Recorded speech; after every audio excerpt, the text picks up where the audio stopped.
करते हैं एक्सरसाइज 10.5 से क्वेश्चन नंबर 12। तो क्वेश्चन नंबर 12 के अंदर कह रहे हैं कि prove that a cyclic parallelogram is a rectangle. तो इस क्वेश्चन का मतलब है कि यहाँ पे जिस तरीके से एक डायग्राम बनाया हुआ है तो ए बी सी डी यहाँ पर पैरेललोग्राम है और साथ में साइक्लिक भी है, और वही चीज़ यहाँ पर हमने गिवन लिख रखा है कि ए बी सी डी एक साइक्लिक पैरेललोग्राम है। तो साइक्लिक का तो मतलब हो गया कि साइक्लिक क्वाड्रिलेटरल, पैरेललोग्राम एक क्वाड्रिलेटरल है और साइक्लिक क्वाड्रिलेटरल, तो इसका ये मतलब हो जाएगा कि जो अपोजिट एंगल है उसका सम 180 होगा, और पैरेललोग्राम का मतलब है इसका जो अपोजिट एंगल है वो इक्वल होगा। तो हमें यहाँ पे प्रूफ क्या करना है कि जो A B C D actual में जो पैरेललोग्राम है वो रेक्टेंगल है, तो ये चीज़ हमको प्रूफ करना है। तो यहाँ पर सबसे पहले प्रूफ के अंदर, क्योंकि यहाँ पर ये पैरेललोग्राम दिया हुआ जो ए बी सी डी है वो एक पैरेललोग्राम है, तो इस चीज़ को हम यहाँ पर लिख लेते हैं कि it is given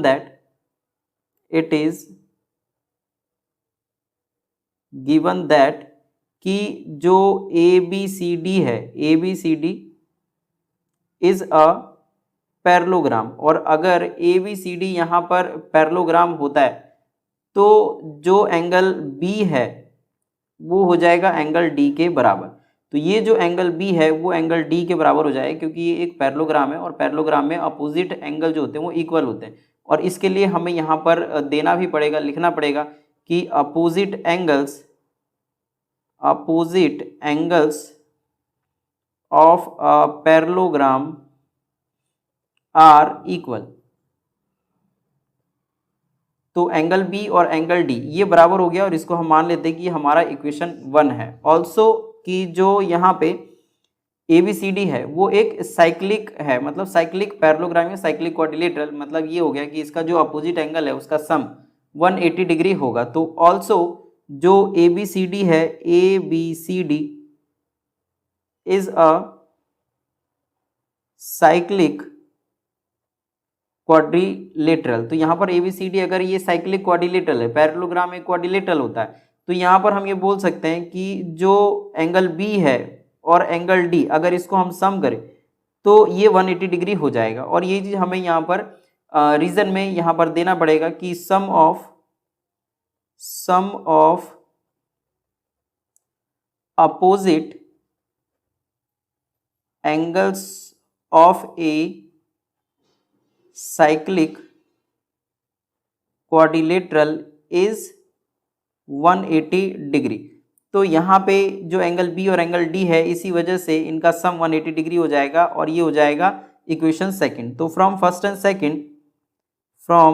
first and second यहाँ पे हमको ये बात पता लगता है कि जो बी और डी है ये बराबर है, तो इस एंगल बी की जगह पे हम यहाँ पर बी लिखेंगे, और जो एंगल डी है इसकी जगह भी हम बी लिख लेंगे, इज इक्वल टू 180 डिग्री। तो यहाँ पर सेकंड में हम इस दोनों को पुट कर रहे हैं, तो जो b है b प्लस डी, तो b की जगह पर b और जो d है वो b के बराबर है, तो इस d की जगह भी हम यहाँ पर b लिख लेंगे।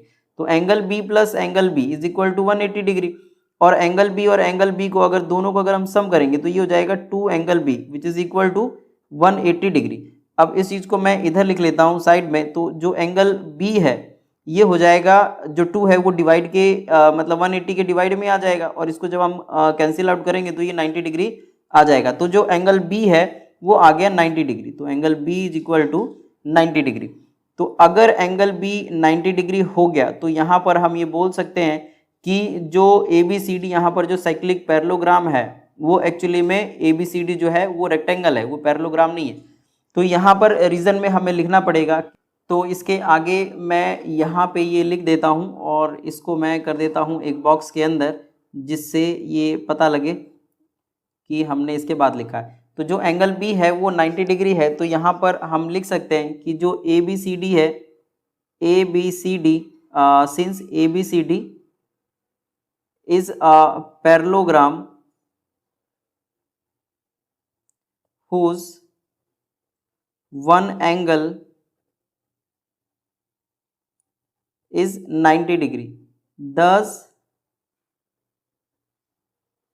ABCD is a rectangle।